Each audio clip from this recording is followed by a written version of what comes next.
dalam beberapa tahun terakhir, pemetaan genom telah memungkinkan perbandingan rinci antara DNA manusia dan simpanse. Banyak yang menyatakan bahwa manusia dan simpanse memiliki lebih dari 98% DNA yang sama. Hal ini sering kali dianggap sebagai bukti penentu kemiripan nenek moyang kera dan manusia. Namun apakah argumen ini dapat dipertahankan? Apakah ini benar-benar fakta yang membuktikan secara pasti bahwa manusia dan simpanse mempunyai nenek moyang yang sama? Kami berpendapat bahwa persentase tersebut menyesatkan.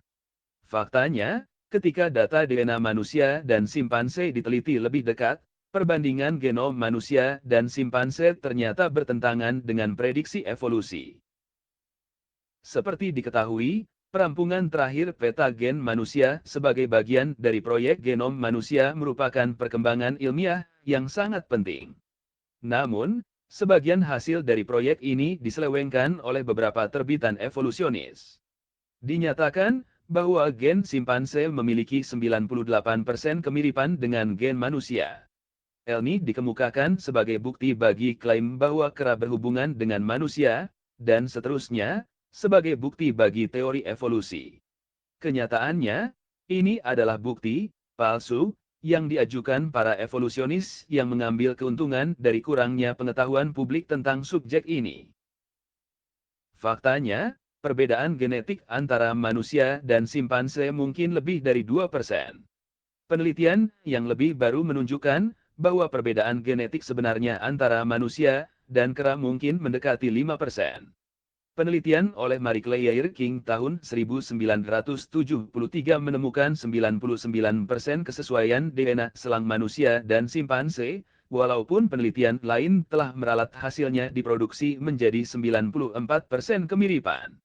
Oleh karena itu, argumen kesamaan lebih dari 98 mungkin merupakan pernyataan yang berlebihan. Pertama, harus ditegaskan bahwa konsep 98% kesamaan antara DNA manusia dan simpanse yang sering dikemukakan para evolusionis bersifat memperdaya. Agar dapat mengklaim bahwa bentuk genetis manusia dan simpanse memiliki 98% kemiripan, genom simpanse juga harus dipetakan, seperti halnya manusia.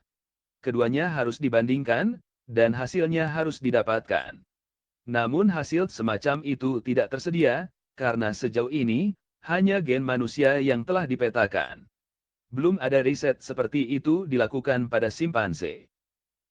Pada kenyataannya, 98% kemiripan antara gen manusia dan simpanse, yang ada kalanya memasuki agenda adalah sebuah slogan bertujuan propaganda yang sengaja diciptakan beberapa tahun silam.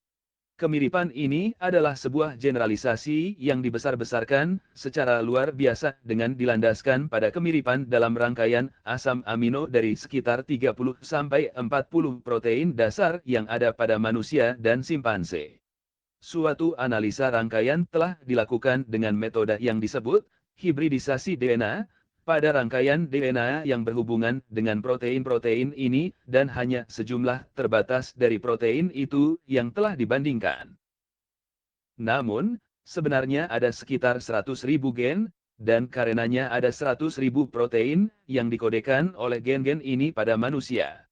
Karena itu, tidak ada dasar ilmiah untuk mengklaim bahwa semua gen manusia dan simpanse 98% sama hanya karena kesamaan 40 dari 100.000 protein. Selain itu, perbandingan DNA yang dilakukan pada 40 protein ini juga kontroversial.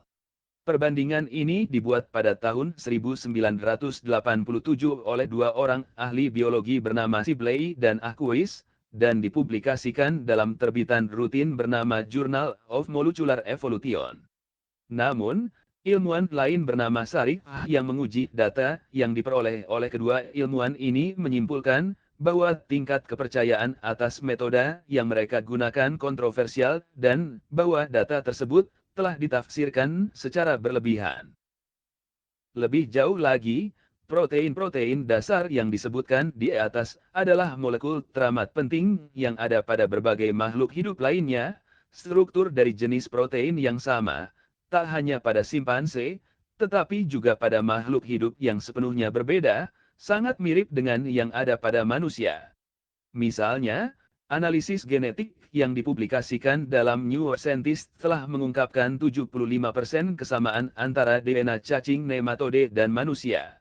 Ini jelas sekali tidak berarti bahwa hanya ada 25% perbedaan antara manusia dan cacing-cacing ini. Menurut rantai silsilah yang dibuat oleh para evolusionis, filum chordata di mana manusia tergolong, dan filum nematoda telah berbeda satu sama lain, bahkan sejak 530 juta tahun yang lalu. Di lain pihak, dalam temuan lain yang juga muncul dalam media lokal, dinyatakan bahwa perbandingan yang dilakukan antara gen lalat buah yang berasal dari spesies Drosophila dan gen manusia menghasilkan kesamaan 60%. Contoh lain yang digunakan oleh para evolusionis tentang kesamaan genetis antara manusia dan kera adalah terdapatnya 48 kromosom pada simpanse dan gorila dibandingkan dengan 46 kromosom pada manusia. Para evolusionis memandang kedekatan jumlah kromosom sebagai indikasi dari hubungan evolusioner. Namun, jika logika yang dipakai oleh para evolusionis ini sahih, maka manusia akan mempunyai kerabat yang juga dekat selain simpanse, yakni kentang. Karena jumlah kromosom pada kentang sama, yaitu 48. Contoh-contoh ini menegaskan bahwa konsep kesamaan genetis tidak merupakan bukti bagi teori evolusi. Ini karena kesamaan genetis tidak sejalan dengan skema evolusioner rekaan, dan sebaliknya, memberikan hasil yang sepenuhnya berlawanan.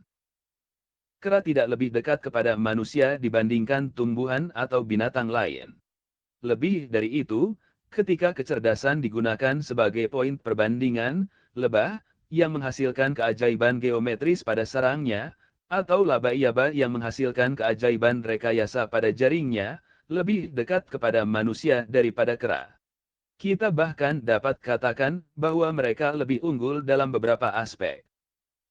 Subjek, kesamaan biokimia, tidak merupakan bukti bagi evolusi, tetapi lebih meninggalkan teori tersebut dalam situasi yang sulit. Dr. Christian Schwabe, peneliti biokimia dari Fakultas Kesehatan South Carolina University, adalah seorang ilmuwan evolusionis yang telah menghabiskan waktu bertahun-tahun mencari bukti evolusi dalam domain molekuler. Khususnya ia melakukan riset atas insulin dan protein-protein tipe alaksin dan mencoba untuk mengembangkan hubungan evolusioner antara makhluk hidup. Namun, ia harus mengakui berkali-kali bahwa ia tidak dapat menemukan bukti apa-apa bagi evolusi pada bagian manapun dari kajiannya. Berdasarkan temuan-temuan terbaru di bidang biologi molekuler, ahli biokimia terkenal Profesor Michael Denton berkomentar sebagai berikut, setiap kelas pada tingkat molekuler adalah unik, terisolasi, dan tidak terhubung oleh perantara.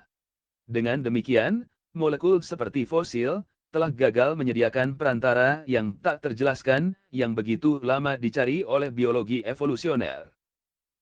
Antara manusia dan kera, betapapun ada sebuah jurang pemisah yang lebar, yang tak akan pernah didekatkan oleh cerita dongeng. Tetap, seekor kera adalah binatang yang tidak berbeda dari kuda atau anjing dalam hal kesadaran. Manusia, bagaimanapun adalah makhluk yang memiliki kesadaran dan kehendak, yang dapat berpikir, berbicara, mempertimbangkan, memutuskan, dan menilai. Semua kualitas ini adalah fungsi dari jiwa yang dimilikinya. Perbedaan terpenting yang mengakibatkan jurang yang begitu besar antara manusia dan makhluk hidup lainnya. Satu-satunya makhluk yang memiliki jiwa di alam adalah manusia.